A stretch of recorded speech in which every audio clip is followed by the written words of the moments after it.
Let's get into understanding theme. Theme is the most important literary element to understand after reading a text. Theme is what we're left with, the aftertaste of the story. So, what does that mean? Theme is the big idea or message of a story, what we're left with once we've finished. It's what the author wants you to learn or think about life, people, or the world after reading. Try not to think of it as a lesson, but focus more on what the author wants you to learn. Also, try to remember that theme is not what happens in the story. That's plot. Plot is what happens in the story, the events. But theme is what those events mean, the message or truth. So, how do we find the theme? Let's go through some simple steps to help you find the theme of the story. Step 1. Choose an abstract concept that appears in the reading. Step 2. Ask yourself, what does the author tell us or reveal about your chosen abstract concept? Step 3. Answer the question you created based on what you've read. Step 4. Use your answer from Step 3 and add the title of the text and the author for your theme statement. This can also be a thesis statement. These steps might seem confusing at first. Like, what is an abstract concept? We will go through each step in detail and with examples.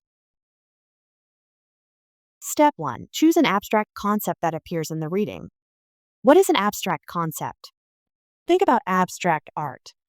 Abstract art is more of a concept. It's not a clear picture you can necessarily see.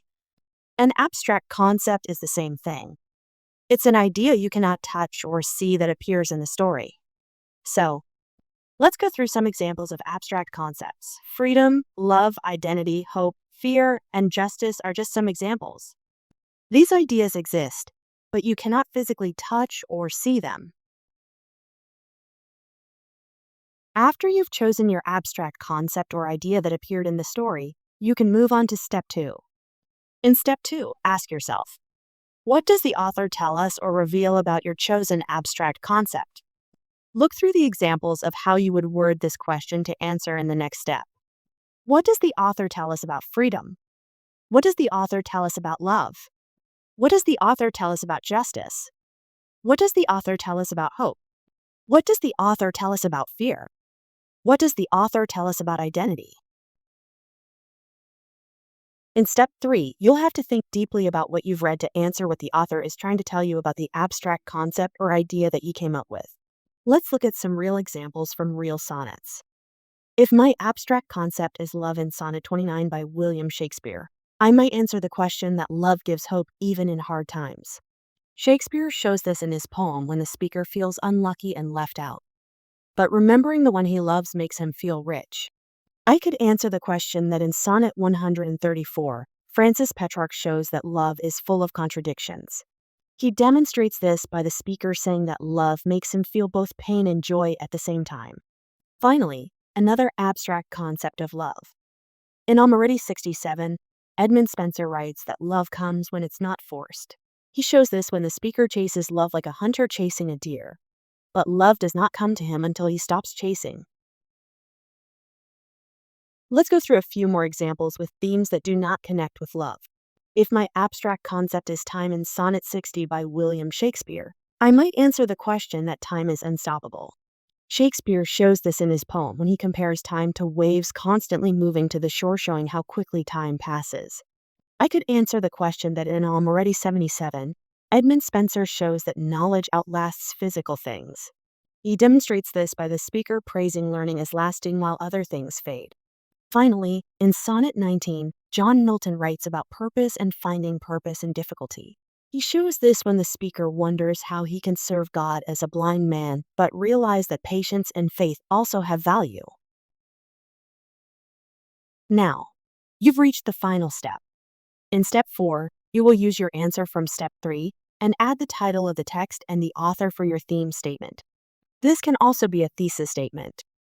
Look at the examples below at how we've taken our answers from Step 3 and turned them into a theme statement or a thesis statement if you want to use this for a thesis.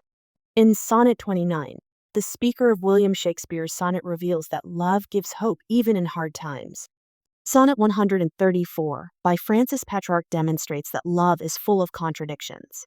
Edmund Spenser reveals in Already 67 that love comes when it's not forced. In Sonnet 60, William Shakespeare shows that time is unstoppable. In Already 77 by Edmund Spenser, the speaker reveals that knowledge and learning outlast physical things. In Sonnet 19, John Milton reveals the benefits of finding purpose in difficulty. Notice something important here. None of these themes are one word. You may have been taught that theme is one word in your younger years at school, but with higher level English, you do not want to use just one word to describe the theme. You want to relay the full message of the author, and you can't really do that in just one word. So, when you want to find the theme, remember the steps. Step 1. Choose an abstract concept that appears in the reading. Step 2. Ask yourself, what does the author tell us or reveal about your chosen abstract concept? Step 3. Answer the question based on what you've read. Step 4. Use your answer from Step 3 and add the title of the text and the author for your theme statement. Now that you can find and create a theme for a work of literature, remember your takeaway that brings us back to our barbecue sauce metaphor. Just like barbecue sauce blends many flavors into something timeless, sonnets show us that our identities are shaped by both personal experiences and the communities we belong to. And theme is the big flavor that brings it all together.